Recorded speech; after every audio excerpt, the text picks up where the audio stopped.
guys, good evening. Welcome back again to my YouTube channel. Ayan guys, nakabihis ako guys. Ayan, naka-aura ako guys. Ayan yung aking outfit. Ayan. Kasi pupunta kami ng asawa ko sa reception wedding. In-invite kasi kami guys ng tenant namin dyan sa sa taas na pupunta sa kanilang wedding. Ay, reception ngayong gabi 7 PM. Tapos bukas pa yung talaga yung wedding. Nauna lang yung reception. Ganito yan dito guys sa India. Ayan yung aming invitation. Niyupi na nga ng asawa ko kasi nga papasok ko daw sa bag. Yung asawa ko ayun nag-aantay ng binok niya na sasakyan. Punta ako dun sa labas. Ay, by the way pala guys, dito sa India guys, pag may mga special occasion sila, mga wedding, mga housewarming, may mga chapra sila sa labas ng bahay, papakita ko sa inyo. Punta ko na sa labas kasi nandun na yung asawa ko, nag-aantay na siya. Ayan siya guys, yung chapra.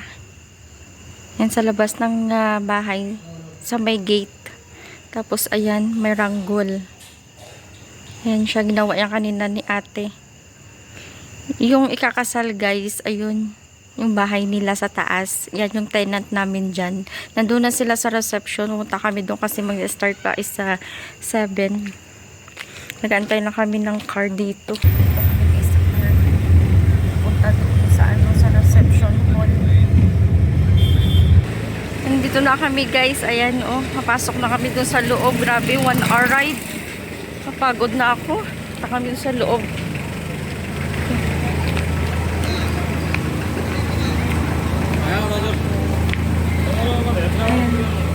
Ang daming tao, niya ako. Ang daming tao. See guys, ang ganda. Grabe yung bongga Punta kami sa stage guys.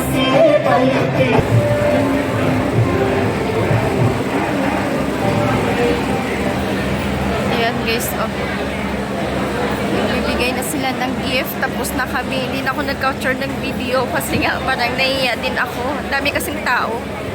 Ayan yung married guys, ayan yung couple. Ayan yung dalawa. Yung lalaki na yan guys, yan yung tenant namin. Ayan. Ang daming tao. Nakain daw kami ng asawa ko. Guys, ito yung plate nila. Tawag din sa akin. Ano na wipes?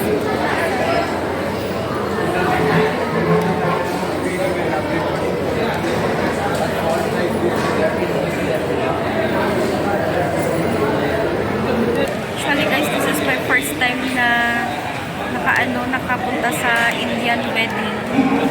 Sa reception. Ni-invite naman kami guys ng pamilya ng asawa ko. Yun nga lang na may nakakapunta kasi sa other state ng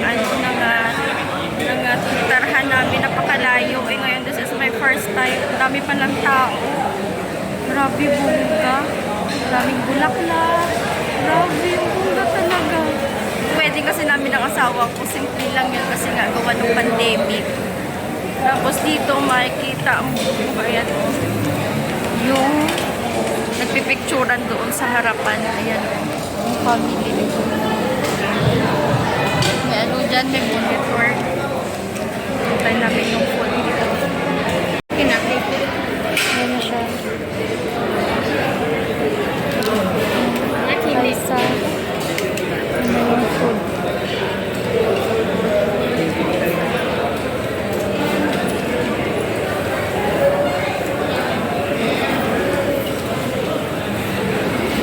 I know this one. This is sweet.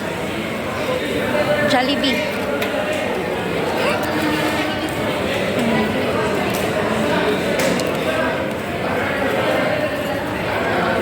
Sweet. I'm giving sweet alone.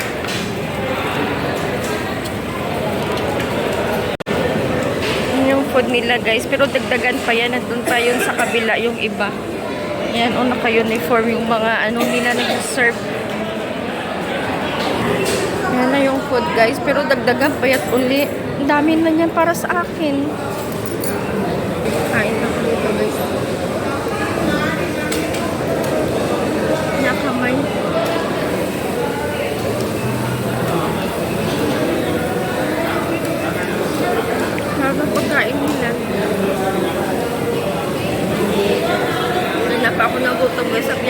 Sabi ng asawa ko, tutukan ko yung kain dito.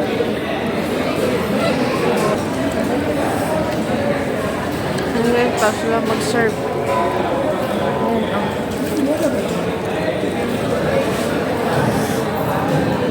Ito yung food ko guys, oh. Kulang pa yan guys. Hindi na ako nagpadagdag ng iba kasi nga maanghang. Hindi ko kayang kainin.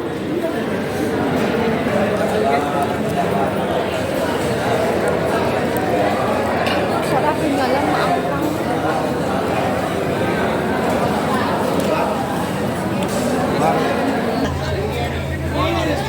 Kain ako ng ice cream. Libre lang ito. Napila pa yung kakainin. Ang dami pagkain.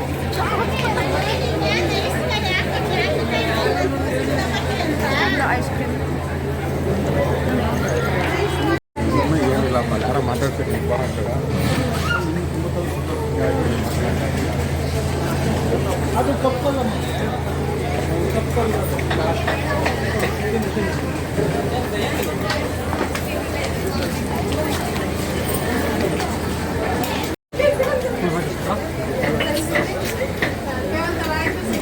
Tapos nito guys, ayun ang parang puri na naman. Kain naman ako ng fruits. Oh, ayan. Pila pa uli ako doon. Libre yung pagkain. Ang daming pagkain guys. Grabe yung ano nila, yung wedding. Napaka-grand talaga ng reception nila. Ang daming tao. I don't know how many million na-spend nila sa ganitong ganitong occasion. Kasi sa India guys, ang wedding talaga dito is napaka-grand. Ay, kakain muna ulit ako. Taste ako ng panipuri. Alam nyo guys, tradition ako sa India. Ngayon lang ako nakatikim ng panipuri. Ayaw kasi ako bilang na asawa ko ganyan panipuri sa labas. Yung street food na panipuri, ayaw niya. Sarap pala. Punta kami doon sa loob ulit. Mag-picture taking daw kami, sabi ng asawa ko. Punta kami doon.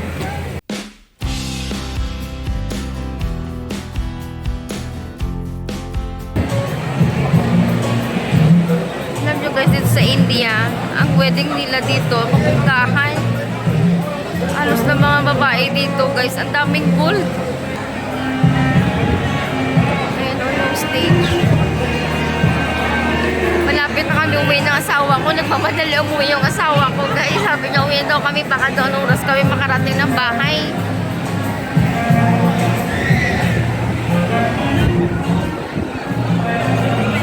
Na kami ng asawa ko guys kasi 9:30 na yung aking mother-in-law doon sa bahay. May sakit kasi yun kaya nagmadali kami umuwi.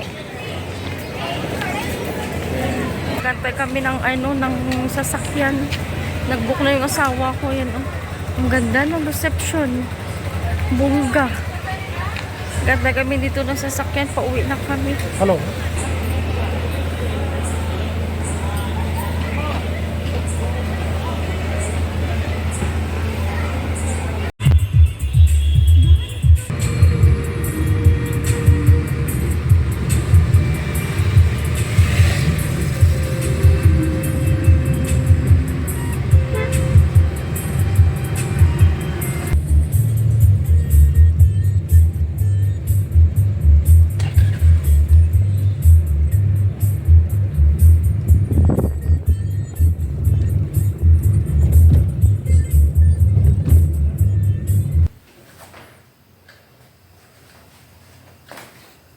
Sa bahay na kami guys.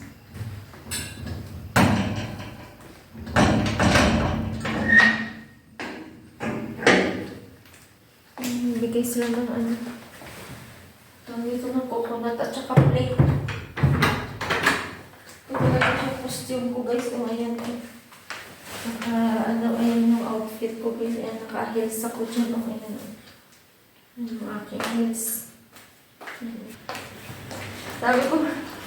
Sabi namin ng asawa ko, bago kami, tayo kami ng aking mother-in-law, bago kami umuwi, dito muna siya matutulog. Kasi nahihirapan siya maglakad. Wala naman siya dito lumipat sa kwarto niya, sa bed niya. Teka muna kami. Pagod magbiyahe, 1 hour. I-end ko na guys yung aking vlog para diretso na yung pahinga ako. Kasi naantok na rin ako. Ayan o, 11 na. Mag-11:50 na. Nigyan kami guys ng coconut. Magmamarites muna ako bago ako magbaylay sa akin. Tapos nakita ko yung bulaklak doon guys. Ang ganda. Ayan no. Sabi ko doon sa security guard, kuha ako. Sabi ko hingi ako. Sabi niya, sige ayan o kumuha ako. Try ko guys kung mabubuhay siya. Kasi maganda to. Maganda to yung yung hanging plant siya. Maganda. Lalo na pag nalagay sa gate. Lalagay ko dyan sa labas. Oh. Pero tatry ko muna kung tubo siya. Yan. Maganda. Kasi ganito yung bulaklak niya. Oh, violet. Ayan. Parang bell. Yan siya. Tapos pag babae guys, binibigyan nila ng ng plate. Ayan oh. Isang piraso na plate. Remembrance. Remembrance sa pag-attend ng wedding. Ayan. Oh. Ayan. Ang ganda. Ayan. Flower. Sa babae lang sila nagbibigay ng plate. Sa lalaki, hindi. Coconut lang binibigay ito sa lalaki. Tapos may ito. Ayan. Oh. May may tawag dito. Yung nilalagay dito, yung mindi. Dito, yung bindi. Ayan, oh. Ayan. Ikikip ko to remembrance ko sa pag-attend ko ng ng reception sa wedding.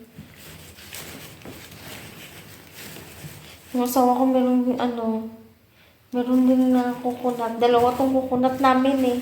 Pero yung plate isa lang, ayan, oh. Grabe talaga tradition ng India. Grabe yung wedding reception nila doon guys. Na-shock ako.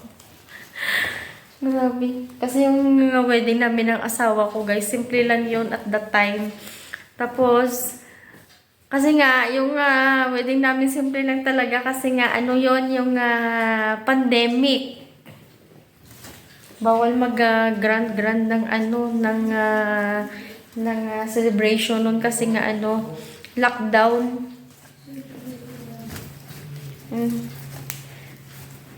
Yung coconut, oh. Ayan, may pa, may dahon pa. Ayan, oh. Coconut. Ang daming dahon pala to.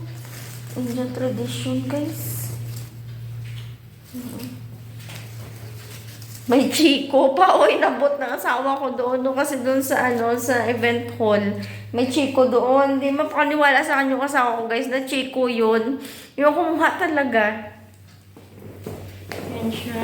Ayan yung aming doon. Tapos ang daming pagkain. Unli food. Yung nga lang sabi ng asawa ko, huwag kang kumuha kung hindi mo kayang kainin kasi nga sayang yung pagkain mo, tatapon lang. Sabi ko, oo nga. Nabait naman kasi guys yung tenant namin, kaya pumunta kami doon ng asawa ko doon sa sa wedding reception nila. Pero yung wedding talaga, bukas pa ng umaga. Hindi na kami makakapunta doon kasi nga yung asawa ko may trabaho. Hindi pa sana kami guys uuwi. Yun nga lang, iniisip namin yung aking mother-in-law. Kasi yung mother-in-law ko guys, nag-iisa ito sa bahay. May sakit pa. Kaya sabi ko sa asawa ko, uwi tayo ng maaga. Kahit 1 hour lang tayo doon. At least nandoon tayo. Sabi niya, sige. Tapos yung asawa ko may trabaho din bukas.